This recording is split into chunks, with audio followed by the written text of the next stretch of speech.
Pues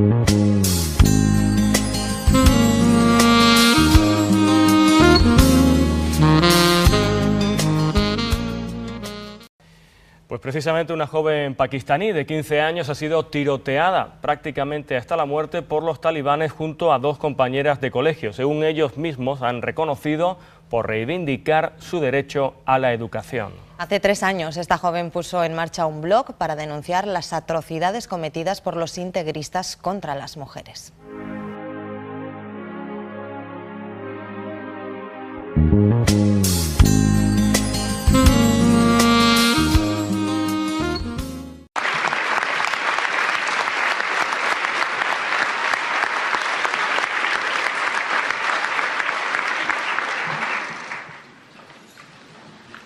Thank you.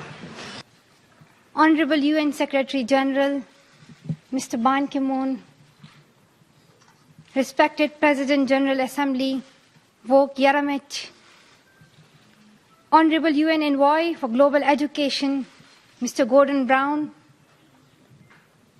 respected elders, and my dear brothers and sisters, Assalamu alaikum.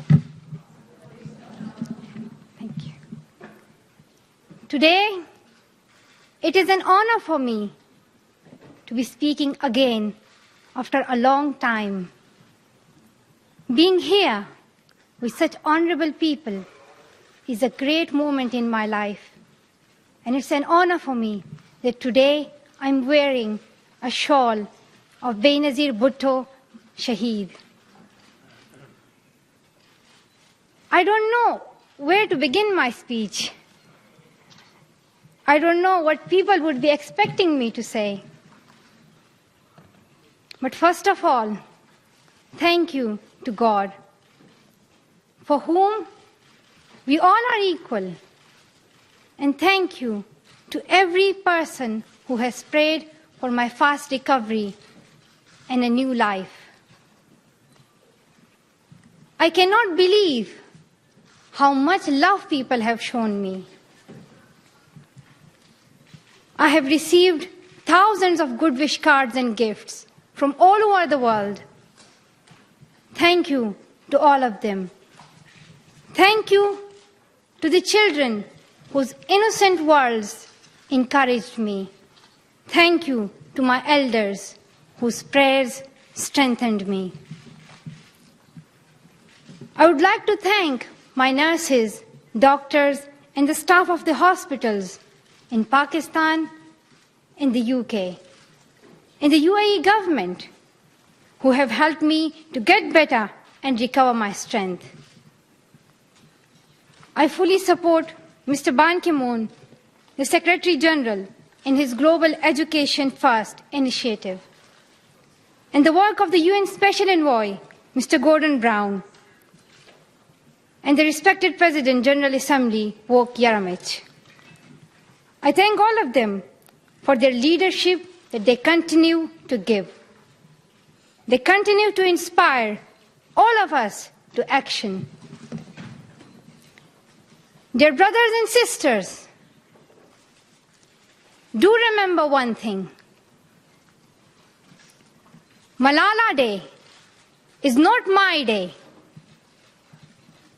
Today is the day of every woman, every boy, and every girl who have raised their voice for their rights. There are hundreds of human rights activists and social workers who are not only speaking for their rights, but who are struggling to achieve their goal of peace, education, and equality. Thousands of people have been killed by the terrorists, and millions have been injured. I'm just one of them. So here I stand. One girl among many.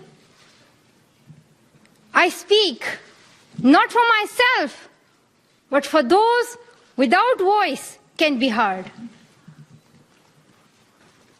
Those who have fought for their rights. Their right to live in peace, their right to be treated with dignity, their right to equality of opportunity, their right to be educated. Dear friends, on the 9th of October 2012, the Taliban shot me on the left side of my forehead. They shot my friends too. They thought that the bullet would silence us, but they failed. And out of that silence came thousands of voices. The terrorists thought that they would change my aims and stop my ambitions. But nothing changed in my life except this. Weakness, fear, and hopelessness died. Strength, power, and courage was born. I'm here to speak up for the right of education of every child.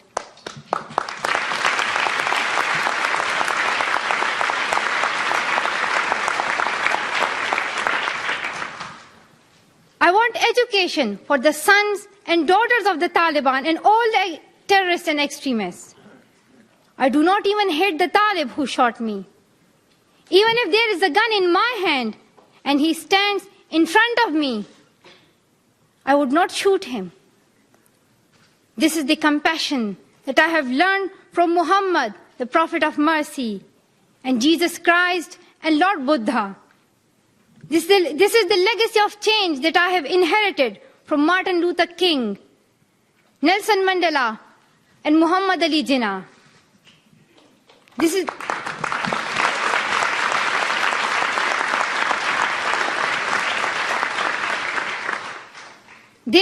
the philosophy of non-violence that I have learned from Gandhiji, Bacha Khan, and Mother Teresa.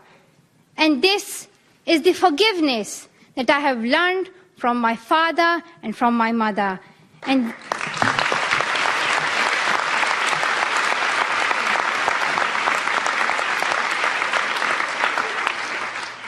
this is what my soul is telling me. Be peaceful and love everyone. Honorable Secretary General, peace is necessary for education. In many parts of the world, especially Pakistan and Afghanistan, terrorism, wars, and conflicts stop children to go to their schools. We are really tired of these wars. Women and children are suffering in many ways in many parts of the world. In India, innocent and poor children are victims of child labor. Many schools have been destroyed in Nigeria. People in Afghanistan have been affected by the hurdles of extremism for decades. Young girls have to do domestic child labor and are forced to get married at early age. Poverty, ignorance, injustice, racism, and the deprivation of basic rights are the main problem faced by both men and women.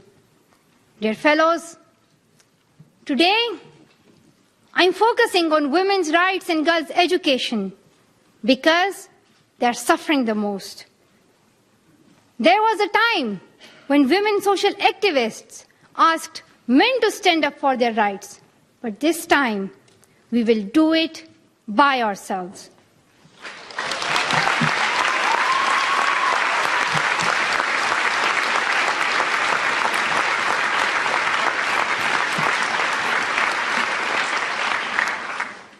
We will speak up for our rights, and we will bring change through our voice. We believe in the power and the strength of our words.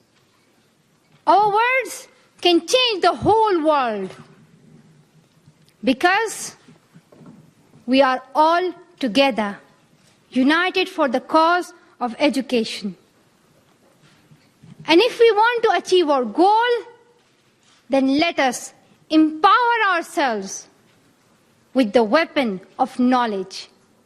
And let us shield ourselves with unity and togetherness.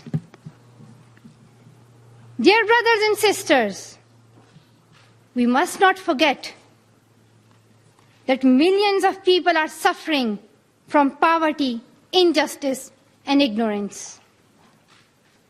We must not forget that millions of children are out of their schools.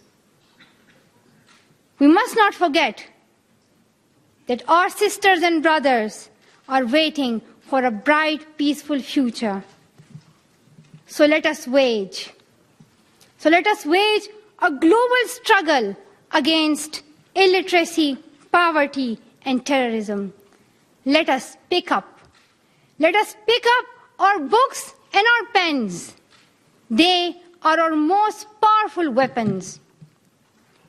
One child, one teacher, one book, and one pen can change the world.